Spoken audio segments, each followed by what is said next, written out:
Bonjour les chefs et bienvenue dans cette nouvelle vidéo. Alors encore une fois, c'est vraiment un plaisir de te faire une nouvelle vidéo, de te présenter les idées de repas du jour. Enfin voilà. Et aujourd'hui, alors c'est une recette super simple, mais par contre qui est à peine onéreuse parce que elle est faite avec des gambas.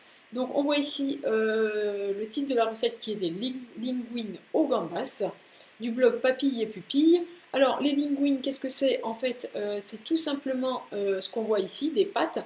Je sais que j'adore les linguines, alors j'en fais pas avec des gambas, mais avec plein d'autres choses. Et voilà, c'est différent des spaghettis, c'est quand même pas des tagliatelles, même si c'est un peu plat, mais c'est des super bonnes pâtes. Avec des asperges, par exemple, c'est super bon. Alors, pour les ingrédients, ici, on voit donc les linguines, les gambas, un petit peu d'huile, un petit peu de beurre, des oignons, du cognac, concentré de tomate, crème fraîche, sel, poivre. Donc, tu vois, au niveau des ingrédients, c'est vraiment super simple. Alors, on voit ici les gambas ou les gros. Si les gambas c'est trop cher, tu peux acheter tout simplement aussi des grosses crevettes. Ça marche. Tu peux les acheter décortiquées, surgelées. Comme ça, c'est encore moins de temps de préparation. Tu n'as pas à les décortiquer. Quand tu les achètes, normalement surgelées, elles sont blanches.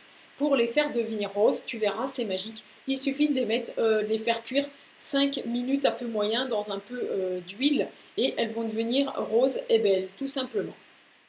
Ensuite, tu vas bien sûr faire chauffer l'eau pour les pâtes. Ensuite, tu vas faire revenir l'oignon dans un peu de matière grasse. Une fois que ton oignon est bien doré, eh bien, tu ajoutes les crevettes et le cognac. Alors, le cognac, ajoute-le quand le feu est bien fort. Comme ça, l'alcool va s'évaporer et il ne te restera plus que le bon goût du cognac, tout simplement. Une fois que le cognac justement s'est bien évaporé, tu ajoutes les tomates et la crème fraîche et tu portes à ébullition. En fait, comme sur la photo ici, ça va te faire une espèce de sauce pour tes gambas qui va être bonne. Et ensuite, tu n'auras plus qu'à verser ça tout simplement sur ton plat de pâtes. Et voilà, une idée de repas vite fait, bien faite et super bonne. Donc voilà, c'est fini pour cette idée de repas du jour à base de pâtes. Tu vois que même avec des pâtes du quotidien, un ingrédient aussi pas cher que les pâtes, tu peux en faire vraiment une excellente recette avec quelques gambas.